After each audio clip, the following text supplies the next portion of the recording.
Assalamualaikum warahmatullahi wabarakatuh. Kembali lagi dengan saya, Rizky Anissa Mutiarakti, mahasiswi Unimus. Di video saya kali ini, saya akan membahas tentang mengenal lebih jauh analis kesehatan. Yeay. Nah, salah satu jurusan di Unimus Semarang adalah analis kesehatan. Jurusan ini di kampus Unimus terdiri dari prodi D3 dan D4 TLM.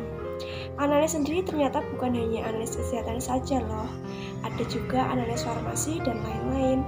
Bedanya apa sih? Bedanya ya tentunya materi yang didapat pastinya.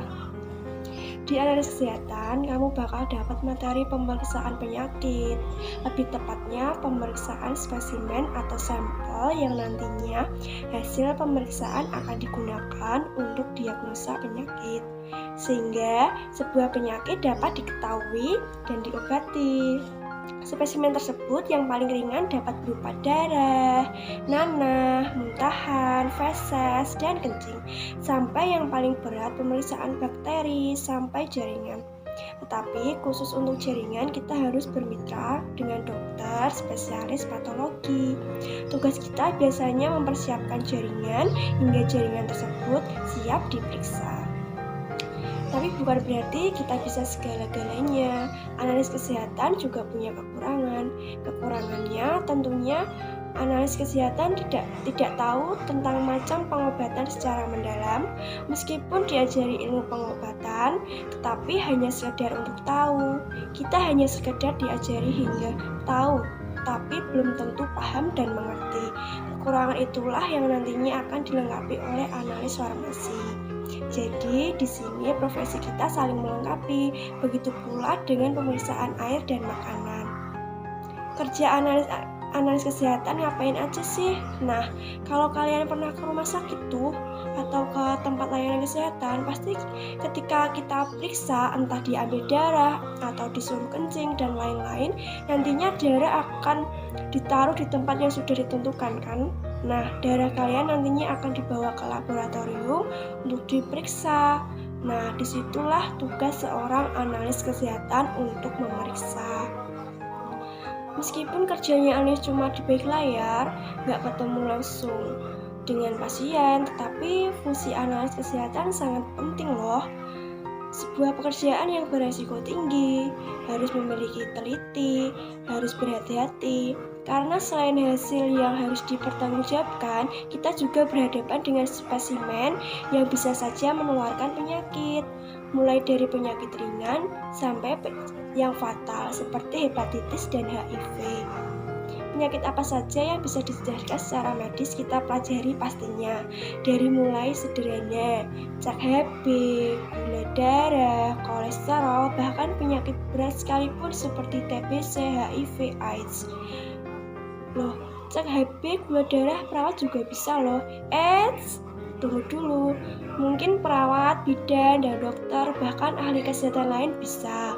Tetapi analislah yang terlatih dan mempunyai kewenangan, bahkan sertifikat untuk memeriksa yang demikian.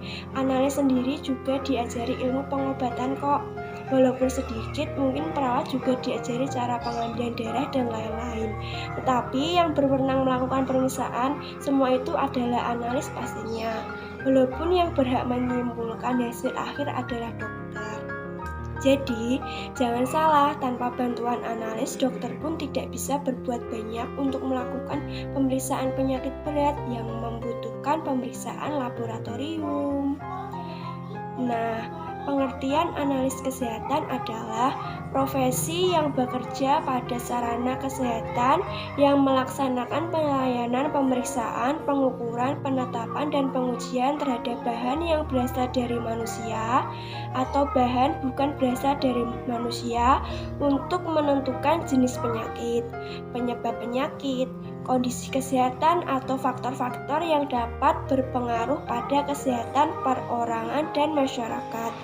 Bagaimana sih prospek kerja analis kesehatan?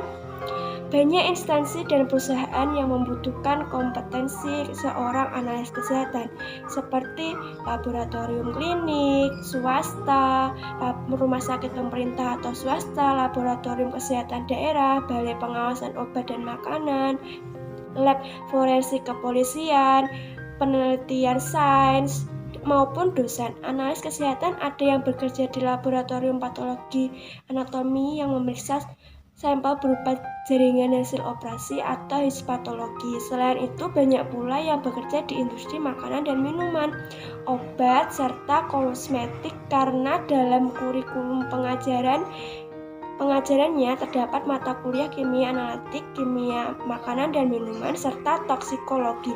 Sekian dari saya, terima kasih. Wassalamualaikum warahmatullahi wabarakatuh. Tunggu dulu, jangan lupa like, share, dan subscribe ya, karena subscribe itu gratis. Bye-bye, sampai jumpa lagi.